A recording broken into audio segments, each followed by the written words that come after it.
Toda mi vida creí que cocinar en casa era lo más seguro que uno podía hacer por su salud. Y sí, durante años lo repetí a mis pacientes. Mejor comida casera que de la calle, mejor lo natural que lo industrial. Pero lo que descubrí tarde, y con mucho dolor, es que hay costumbres dentro de la cocina que parecen inofensivas, pero que están poniendo en riesgo tu mente y literalmente, tu memoria, tu concentración y tu futuro. Hola, mucho gusto. Soy el Dr. Fernando Montalvo, tengo 82 años, y he dedicado 45 años de mi vida a la medicina, con especialidad en neurología clínica y medicina interna. He atendido a miles de pacientes mayores con problemas de memoria, pero hace unos años, la vida me obligó a ver todo desde otra perspectiva, cuando mi propia esposa empezó a olvidar las cosas más simples. Primero fueron los nombres de los nietos, luego dejó de encontrar los utensilios en su propia cocina. Y un día, se quedó parada frente a la estufa, sin saber si ya había encendido el gas o no. Los estudios clínicos confirmaron un deterioro cognitivo leve, que con el tiempo podría convertirse en algo más serio. Y yo, no pude evitar sentir que había fallado. ¿Cómo era posible que, con toda mi experiencia médica, no hubiera notado antes las señales? Fue entonces cuando decidí investigar todo a fondo. Revisé lo que hacíamos en casa cada día. Y lo que encontré fue devastador pero revelador. La cocina, ese lugar que representa tanto amor en nuestras familias, puede ser también el lugar donde empieza el deterioro cerebral, si no somos cuidadosos. Hay objetos, utensilios, ingredientes y hasta olores dentro de la cocina que sin saberlo, pueden liberar sustancias que afectan el sistema nervioso central. Y lo peor es que nadie nos advierte de esto. Nadie nos lo enseña. Hoy vengo a contártelo con total claridad, pero también con todo respeto y cariño. No para asustarte, sino para darte el poder de decidir, cambiar y prevenir. Voy a revelarte 5 hábitos comunes en la cocina que están más relacionados con la demencia de lo que te imaginas. Y por supuesto, te diré qué puedes hacer para corregirlos desde hoy mismo. Si tienes más de 60 años, o cuidas a alguien que ya lo está, este video puede ser uno de los más importantes que veas en mucho tiempo. Comencemos por un hábito que puede parecer insignificante, pero que puede tener consecuencias graves sobre tu cerebro: el uso excesivo y cotidiano de productos químicos en el hogar. Estoy hablando de cosas como enjuagues bucales, ambientadores, desinfectantes y aerosoles perfumados. Sí, esos que usamos para que la casa huela bien o para sentir la boca más fresca. La mayoría de estos productos contienen compuestos bactericidas y conservadores químicos que, aunque sirven para eliminar gérmenes, también tienen la capacidad de afectar el sistema nervioso cuando se usan en exceso o de forma inadecuada. Muchos de mis pacientes no lo sabían, y yo tampoco, hasta que vi los primeros estudios. Pero hoy hay evidencia clara que muestra que la exposición prolongada a ciertos ingredientes comunes en estos productos puede alterar funciones cognitivas. Uno de esos estudios, hecho en Corea y replicado en Francia, demostró que personas mayores que usaban enjuague bucal varias veces al día sin enjuagar con agua después, tenían mayor deterioro en la memoria verbal y espacial. La explicación es sencilla.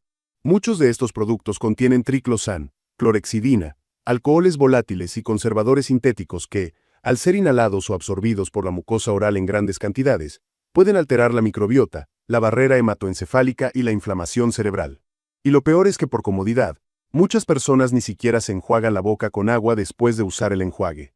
Dejan los residuos activos allí por horas. No te digo que nunca más uses estos productos, pero sí que seas más consciente. Si usas enjuague bucal, enjuágate bien con agua después. Evita usarlo más de 1 o 2 veces al día. Usa pastillas de menta natural o aceite esencial diluido como alternativa si necesitas frescura. Ventila tu casa de manera natural. Opta por aromas naturales como cáscaras de naranja, canela o clavo en agua caliente. Y si usas desinfectantes, hazlo en lugares bien ventilados y nunca los combines con calor. La solución no es eliminar todo, sino reducir la exposición crónica y permitirle al cuerpo respirar aire limpio, y no químicos perfumados.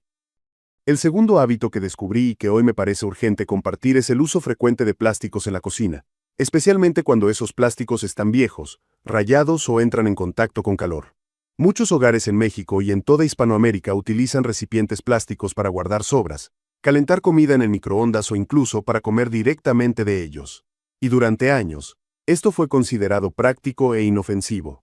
Pero hoy sabemos que puede ser una fuente constante de microplásticos que entran en el cuerpo, se filtran a la sangre y llegan incluso al cerebro. Estudios recientes han encontrado microplásticos en la sangre de personas adultas. Y lo más alarmante es que no se conoce aún con certeza cómo el cuerpo elimina esas partículas.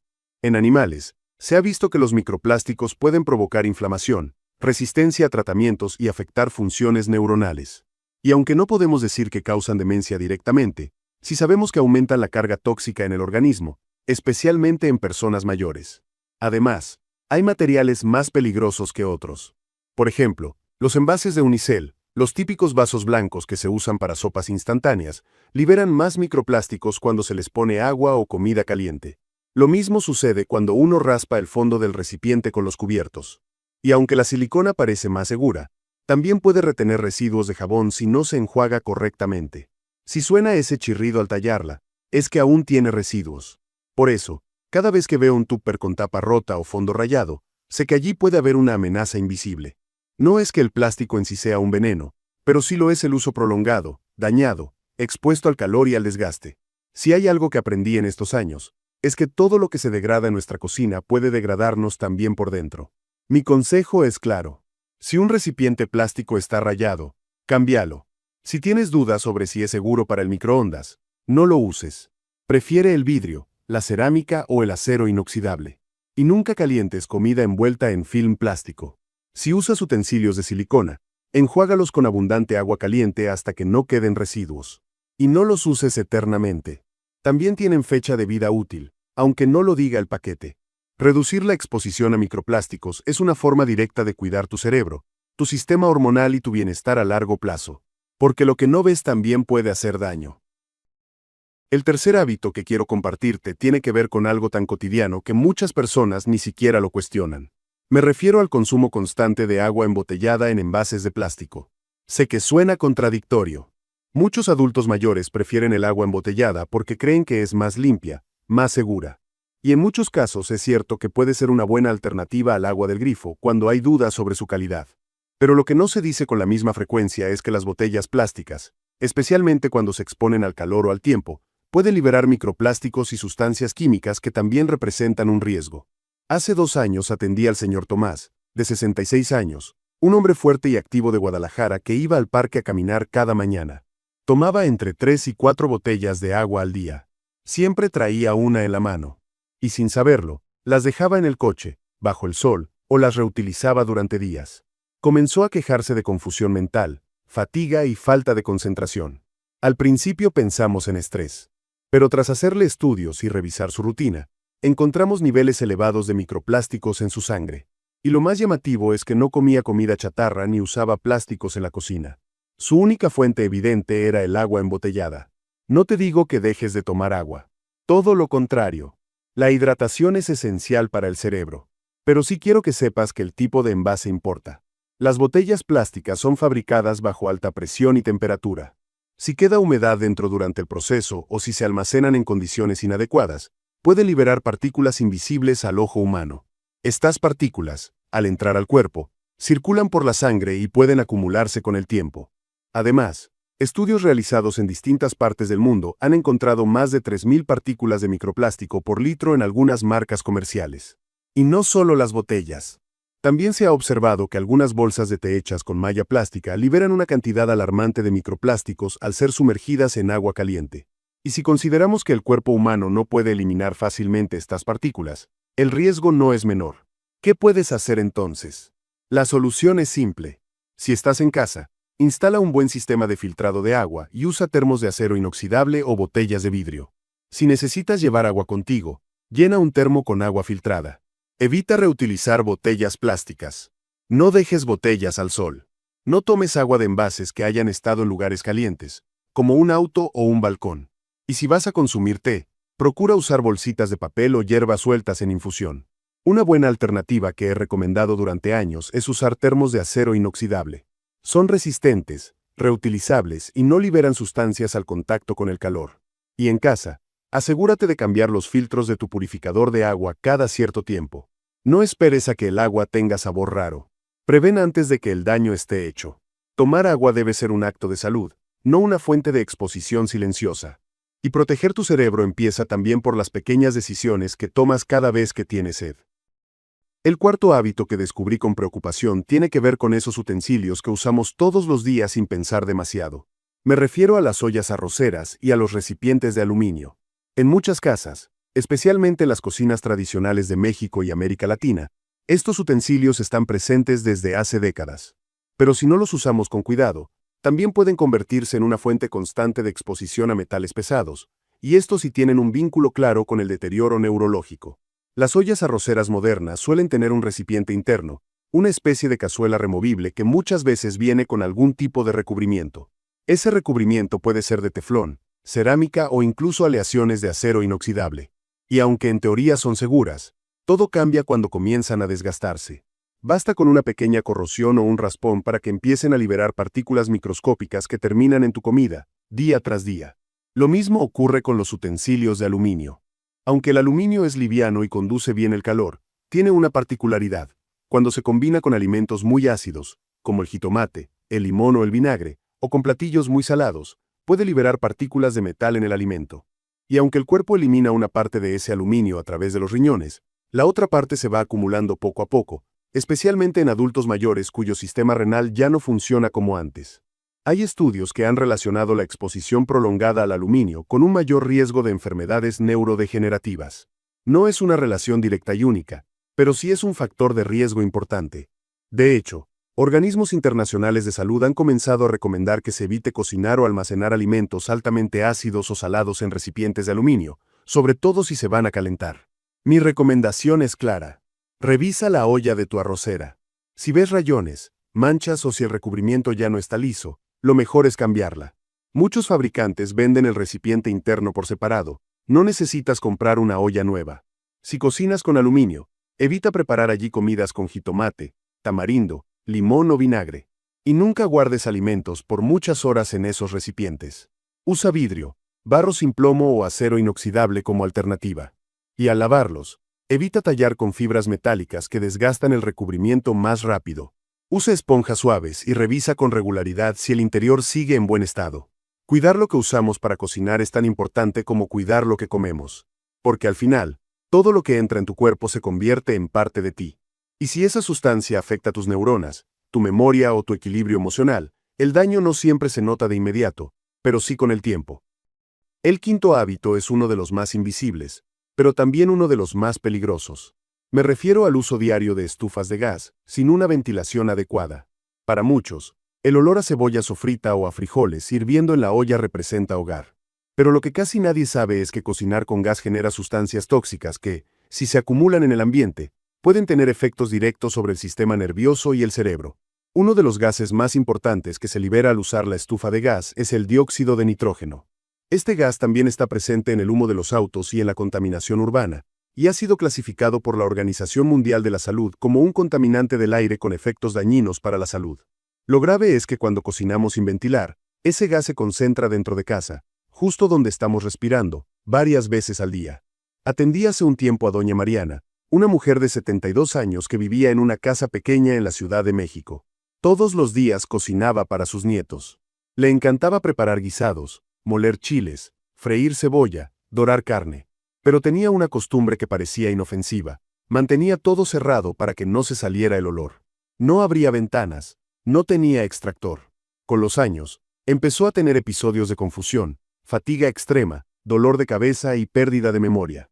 Cuando analizamos su caso, descubrimos que su cocina tenía niveles de dióxido de nitrógeno muy por encima de lo recomendable. El simple acto de freír sin ventilación, durante años, había creado un ambiente tóxico en su propio hogar. El dióxido de nitrógeno, al ser inhalado, entra a los pulmones y de allí pasa al torrente sanguíneo, pudiendo llegar hasta el cerebro.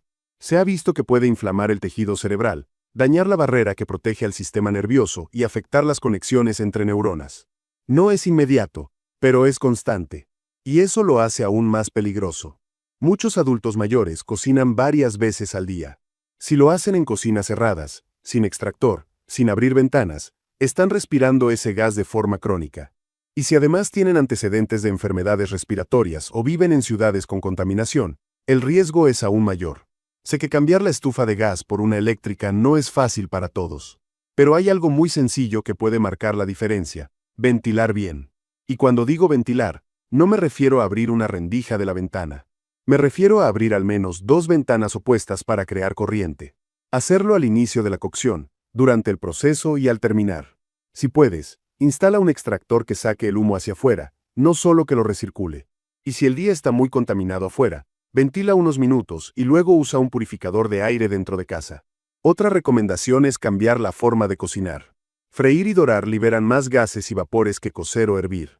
Cocinar al vapor, al horno o en olla de presión genera menos contaminantes. No se trata de dejar de cocinar, sino de hacerlo de forma más consciente, con el cerebro en mente.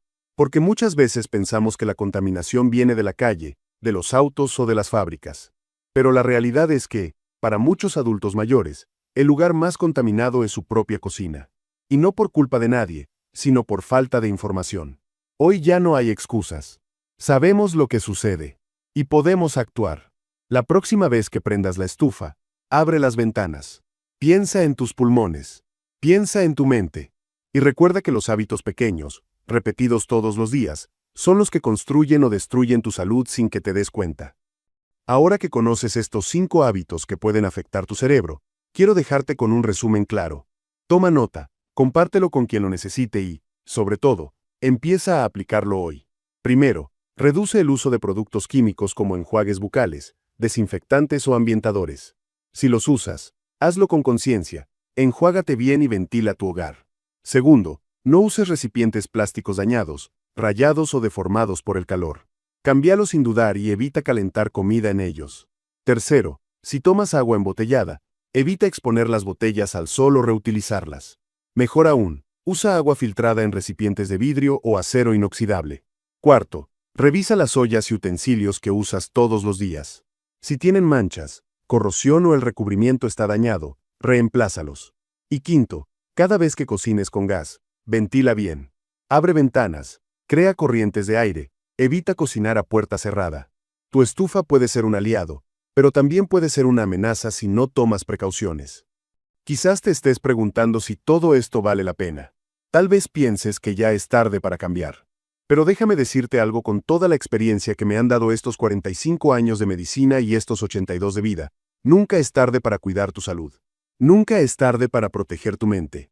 Nunca es tarde para elegir con sabiduría lo que entra en tu cuerpo y lo que respiras en tu hogar. Yo mismo cometí errores. Durante años permití que en mi casa se acumularan hábitos que parecían normales, pero que terminaron afectando a la persona que más amo.